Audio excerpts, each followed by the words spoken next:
viewers in Nigeria and around the world to the midday news on Global Television, coming to you live from the nation's capital, Abuja. I am Queen Agaba. A quick reminder that Global Television is on DSTV channel 365 and free to air on Nigecomsat. The Attorney General of the Federation and Minister of Justice, Lateef Fagbemi, has asked the Office of the Prosecutor at the International Criminal Court (ICC) in The Hague, Netherlands, to stop the prolonged investigation of the Nigerian military. The AGF stated the country's position in a statement issued in Abuja by the Special Advisor to the President on Communication and Publicity. Office of the AGF and Minister of Justice, Kamarudin Ogundele. According to the statement, the AGF, in his remarks at the 23rd session of the Assembly of States Parties to the Rome Statute of the ICC in Hague, stated that Nigeria at the global stage had demonstrated the will to promote justice and end terrorism, among other global crimes, while expressing the country's commitment to confronting impunity, holding perpetrators of heinous crimes accountable, and restoring justice for victims. Fagbemi noted that the preliminary examination into alleged crimes in Nigeria had lasted 14 years and was demoralizing to the servicemen laying their lives to defend their country against terrorists. Arewa Youth Assembly for Good Leadership has expressed concerns over the proposed increase in the value-added tax of 15% amidst the economic realities faced by Nigerians. While addressing journalists in Abuja, President of the Assembly, Abdul Dambacho, called on the federal government to consider the proposal. Sharon Ajay has details. Speaking on behalf of the Northern Youth, President of the Assembly, Abdul Dambacho, opposed the tax reform, stating that it negates the historical and economic realities of the region. We strongly reject the proposal increase in derivations sharing from 20% to 60%.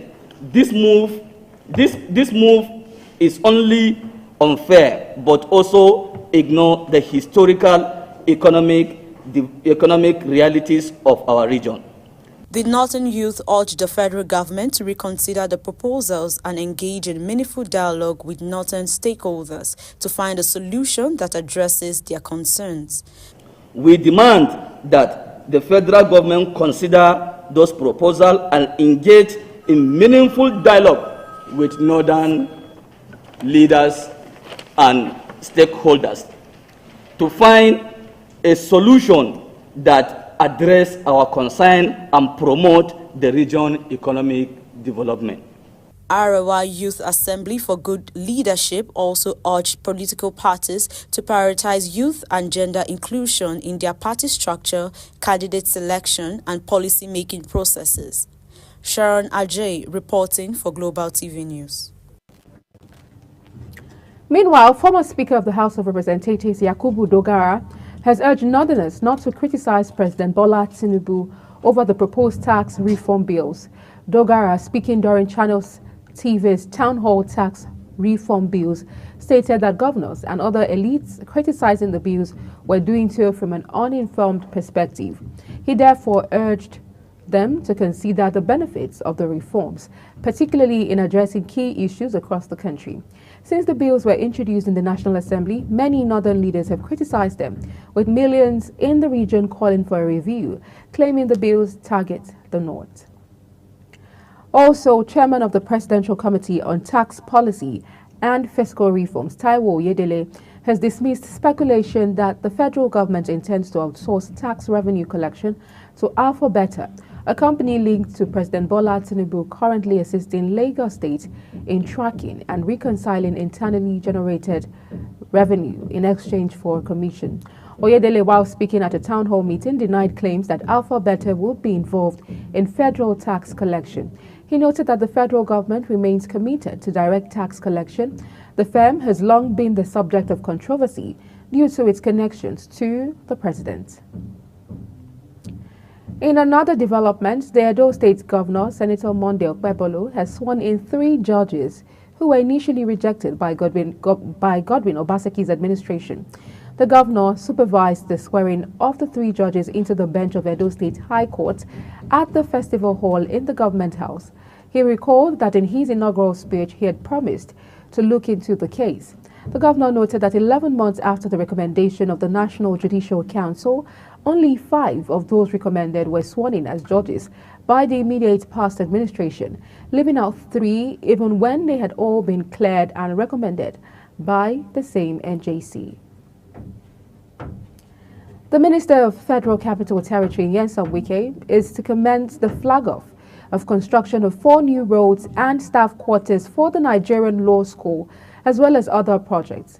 This was contained in a statement by the Senior Special Assistant to FCT Minister on Public Communication and Media, Lere Olayinka.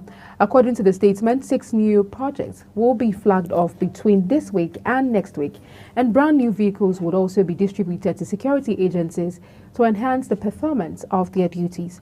The project to be flagged off are construction of Kabusa Takushara Access Road, construction of Kabusa Keti Access Road, provision of access road to the new EFCC Academy site in Giri District, as well as design, construction and furnishing of office complex for the body of benches, among others. The federal government has launched a free compressed natural gas (CNG) bus service in Abuja to ease transportation costs for Nigerians. The buses will reportedly run along popular routes from suburbs in Abuja, such as Mararaba to Eagle Square and Bega bus stop.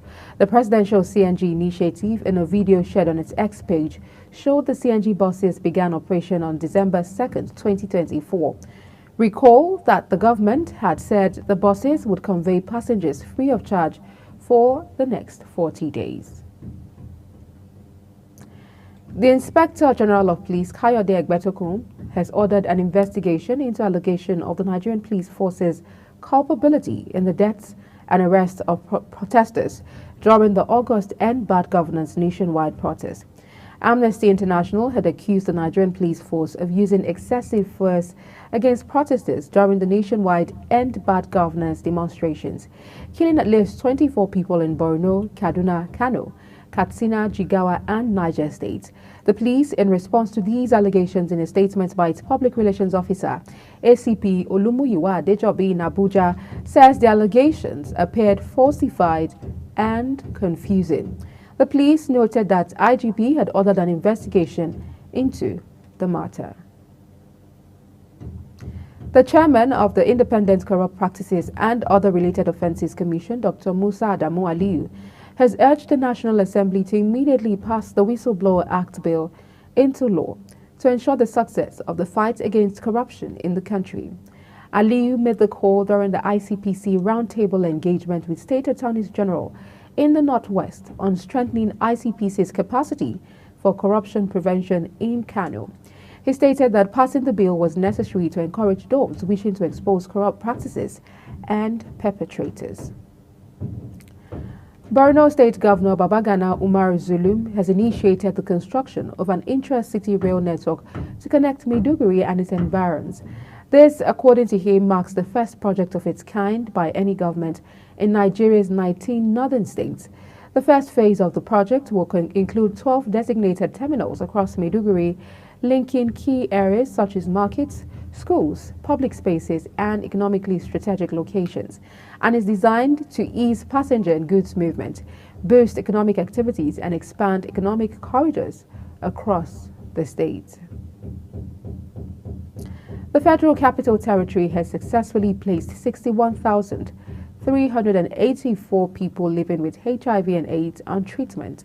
Mandate Secretary, Health Service and Environment Secretariat, FCT Administration, Dr. Adedolakbo Fashawe stated this in Abuja at a press conference to commemorate the 2024 World AIDS Day. Fashawe says the day themed Take the Right Path, Sustain HIV Response, Stop HIV Among Children calls for a renewed focus on addressing pediatric HIV and safeguarding the rights of everyone affected by the disease. She described World AIDS Day, commemorated every December 1st, as a day to unite efforts, increase awareness, support those living with and affected by HIV and AIDS, and honor the memory of those they've lost. You're watching the Midday News on Global Television, coming to you live from Nigeria's capital, Abuja, where Midday News returns telecom subscribers to petition National Assembly over 5% tax.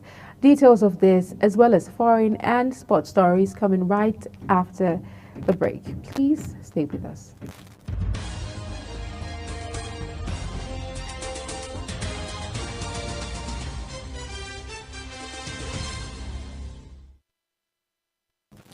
Many thanks for staying with us. If you've just joined us, this is Global Television, bringing you live broadcast of the news, Midday News. In business, the National Association of Telecoms subscribers are reportedly to write to the National Assembly over the federal government's renewed push to impose a 5% excise duty on telecommunications services. Reports say the group is set to meet on Wednesday to finalize arrangements for the petition, which specifically seems to halt legislative approval of the controversial tax while the matter remains unresolved in court. The legal battle against the excise duty is ongoing at the Lagos Division of the Federal High Court, where the case has been adjourned until March 13, 2025. The president of NATCOM, Adeolu Ogunbanjo, disclosed this while highlighting the urgency of notifying lawmakers. National Pension Commission has indicated that low-earning pensioners are now permitted to withdraw their total retirement savings en bloc or continue to receive their monthly pension pending the approval of the minimum pension guarantee. This is according to a memo by PENCOM signed by the head of the Surveillance Department. The memo, obtained in Abuja November 27, 2024, the developments followed the new Section 4(1) of the revised regulation of the administration of retirement and terminal benefits, in line with the new minimum wage of 70,000 naira. Before this announcement, retirees are only allowed to withdraw 1/3 of their total RSAs. The federal government has, in a bid to boost non-oil exports, said it's set to tackle regulatory and bureaucratic issues that are driving up cost of exports, making Nigerian goods uncompetitive in the global market. Minister of Industry, Trade and Investment, Jumoke Oduwole, disclosed this at a ministerial export consultation session with Nigeria's top 100 exporters in Lagos. The minister noted the long-standing bureaucratic inefficiencies, including conflicts among agencies such as Standards Organization of Nigeria and the National Agency for Food and Drug Administration and Control, NAFDAC, which burden manufacturers. Oduwole emphasized the importance of exports in driving economic growth, creating jobs and enhancing foreign exchange, calling for collaboration amongst the agencies and exporters to make the economy work. On the foreign scene, U.S. judge has upheld her decision to reject Elon Musk's massive $55.8 billion compensation package at Tesla, denying an attempt to restore the pay deal through a shareholder vote. In a court filing, Chancellor Kathleen McCormick of Delaware's Court of Chancery ruled that Tesla's attempt to ratify Musk's compensation package through a June shareholder vote could not override her January decision, striking down the package as excessive and unfair to shareholders. Georgia's health ministry has disclosed that 26 people, mostly protesters, were injured in the latest night of anti-government protests in the Caucasus country. Georgia has been locked in a political crisis since its contested October election, with tens of thousands of pro-EU protesters taking to the streets in recent days against the governing Georgian Dream Party. The protest is a result of Prime Minister Irakli Kobakides' announcement last week that the government would shelve talks on EU accession until 2028. The ministry says 26 individuals, including 23 protesters and 3 representatives of the Ministry of Internal Affairs, were taken to medical facilities after the protest. The United Nations has warned in a report published on the second day of international talks on desertification in Saudi Arabia that drought cost the world more than $300 billion each year.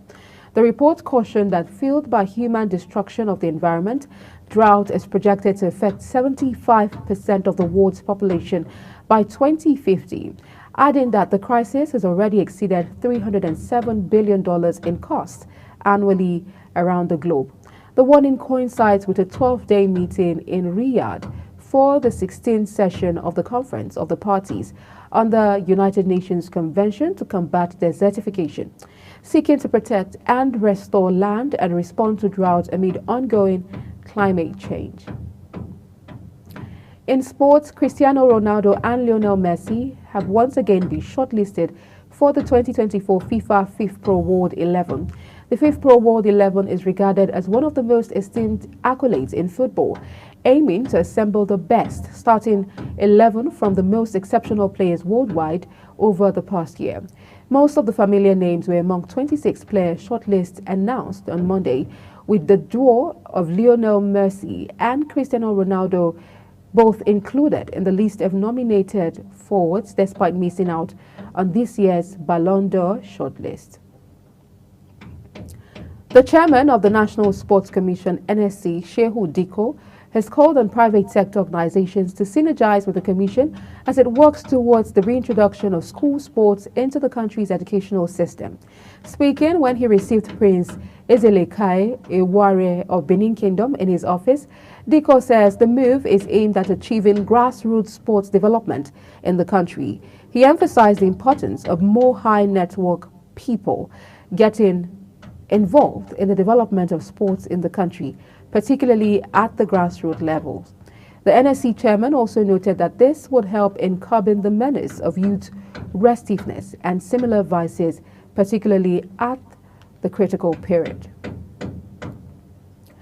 Australian tennis great Niall Fraser, who won 19 Grand Slam titles, has died at 91.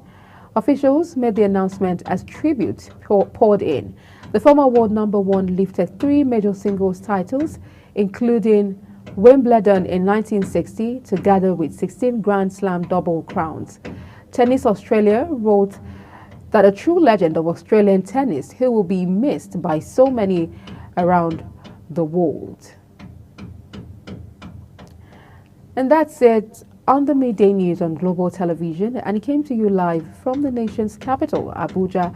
A quick reminder that Global Television is on DSTV channel 365, on Star Times channel 276, and free to air on Nigecomsat. Kindly follow us across all social media platforms using @GlobalTVNG and other handles now showing on your screen. I'm Queen Agaba. Thank you for watching and see you again.